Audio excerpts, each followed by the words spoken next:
అవసరంలో ఉన్నప్పుడు మీకైనా నాకైనా ఎవ్వరికైనా చేతికి డబ్బు అందితే ఆ సంతోషమే వేరు కదా. మరీ ముఖ్యంగా ఆరుగాలం కష్టపడి పంటలు పండించే అన్నదాతలకు అవసరంలో ఉన్నప్పుడు డబ్బులు చేతికి అందితే ఆ ఆనందం మరో లెవెల్లో ఉంటుంది కదా. ఇప్పుడు తెలంగాణ రైతాంగానికి అదే సంతోషాన్ని అందించింది రేవంత్ రెడ్డి ప్రభుత్వం. నాట్లకు ముందే రైతు భరోసా నిధులు అందుతూ ఉండటంతో రైతుల్లో ఇప్పుడు సంబరం రెట్టింపు అవుతుంది. రైతాంగం కష్టపడుతుందో ఆ రైతాంగానికి రైతు భరోసా పథకం ద్వారా ఈనాడు ప్రారంభించి 9 రోజులు తిరిగే లోపల దాదాపుగా 9,000 కోట్ల రూపాయలు 1,49,00,000 ఎకరాలకు 70,11,984 మంది రైతులకు రైతు భరోసా పథకం కింద నగదు బదిలీ చేయడానికి ఈరోజు ఇక్కడికి వచ్చిన మిత్రులారా, తెలంగాణ రైతాంగంలో సంతోషం రెట్టింపవుతోంది. అదును మీద రైతు భరోసా నిధులు అందుతుండటంతో సంతోషంగా ఉన్నారు. ఖరీఫ్ సీజన్లో టైం మీద పెట్టుబడి సహాయం అందటం కీలకంగా మారింది. 9 రోజుల్లోనే రైతు భరోసా అందరికీ అందిస్తామని ప్రకటించారు సీఎం రేవంత్ రెడ్డి. వానాకాలం రైతు భరోసా నగదు బదిలీకి సోమవారం శ్రీకారం చుట్టింది. తొలి రోజు 2 ఎకరాల వరకు ఉన్న రైతులకు వారి ఖాతాల్లో డబ్బులు జమ చేశారు. ఎకరాకు 6,000 చొప్పున మొదట ఎకరా వరకు ఉన్న రైతులకు, ఆ తరువాత 2 ఎకరాల వరకు ఉన్న రైతుల ఖాతాలకు మనీ ట్రాన్స్ఫర్ చేశారు. మొత్తం 2 ఎకరాల లోపు ఉన్న 41.25 లక్షల మంది రైతులకు చెందిన 39.16 లక్షల ఎకరాలకు 2,349.84 కోట్ల రూపాయలను జమ చేశారు.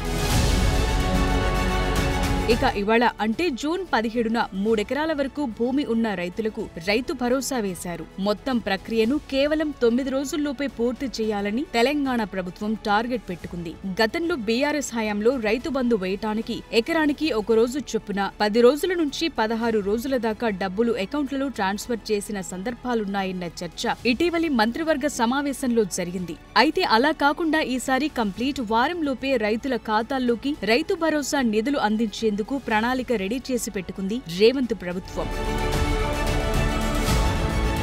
ఇటీవలే రిజర్వ్ బ్యాంకు నుంచి 3,000 కోట్లను ప్రభుత్వం రుణంగా తీసుకుంది. తరువాత మరో 4,000 కోట్లకు ఇండెట్ పెట్టింది. ఎకరానికి 6,000 చొప్పున పంపిణీ చేయడానికి 9,000 కోట్ల రూపాయలు అవసరం. ఇప్పటికే 7,000 కోట్లను ప్రభుత్వం రెడీ చేసి పెట్టుకుంది. మరో 2,000 కోట్లను కూడా జమ చేసి వారం రోజుల్లోపే రైతు భరోసా నగదు బదిలీని పూర్తి చేసేలా కసరత్తు చేస్తోంది.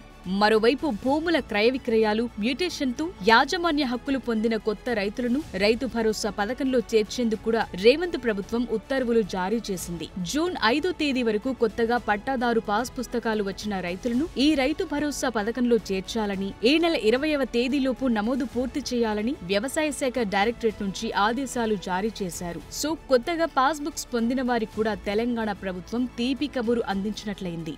రైతులు ఎక్కడ దళారుల దగ్గర అప్పుకు చేతు చాపొద్దని కాన్సెప్ట్తో ఈరోజు రైతులకు సరైన సమయంలో విత్తనాల కోసం రైతు భరోసా మా రైతుల ఖాతాలో వేస్తున్న ముఖ్యమంత్రి గారికి మా రైతులందరి తరపున ధన్యవాదాలు తెలుపుతున్నాం. ఏదైతే రైతు బంధు చేస్తానని చెప్పిండు రేవంత్ రెడ్డి గారు, నిన్న 2 ఎకరాల వరకు రైతు బంధు డబ్బులు జమ చేయడం జరిగింది. వారికి మేము రైతుల తరపున కృతజ్ఞతలు తెలియజేస్తూ ఉన్నాము. రైతు భరోసా కింద 9,750 రూపాయలు పడినాయి నిన్న సాయంకాలం. మరి ఈ ఖరీఫ్ పంట పెట్టుబడి సాయంగా వచ్చినందుకు చాలా సంతోషం. రైతు రుణమాఫీ, రైతు భరోసా, ఉచిత విద్యుత్, కనీస మద్దతు ధర, బోనస్ చెల్లింపు, రైతు బీమా వంటి రైతు సంక్షేమ కార్యక్రమాలపై గత 18 నెలల టైంలో ఏకంగా 1,00,000 కోట్ల రూపాయలు వ్యవసాయ రంగంపై ఖర్చు చేసింది తెలంగాణ ప్రభుత్వం. రైతు సంక్షేమం కోసం పెద్దపీట వేస్తోంది. వ్యవసాయం దండగ కాదు, పండుగ చేయాలన్న సంకల్పంతో పనిచేస్తున్నామంటున్నారు సీఎం రేవంత్ రెడ్డి. రైతుల పెట్టుబడికి రెండింతలు లాభం వచ్చినప్పుడే తెలంగాణ రాష్ట్రం ఆర్థిక ప్రగతి సాధిస్తుందన్న నమ్మకంతో ఉన్నారు. తాజాగా నాట్లకు ముందే రైతు భరోసా వస్తుండటంతో రైతుల్లో సంతోషం రెట్టింపయింది. పెట్టుబడికి చాలా ఉపయోగపడతాయంటున్నారు.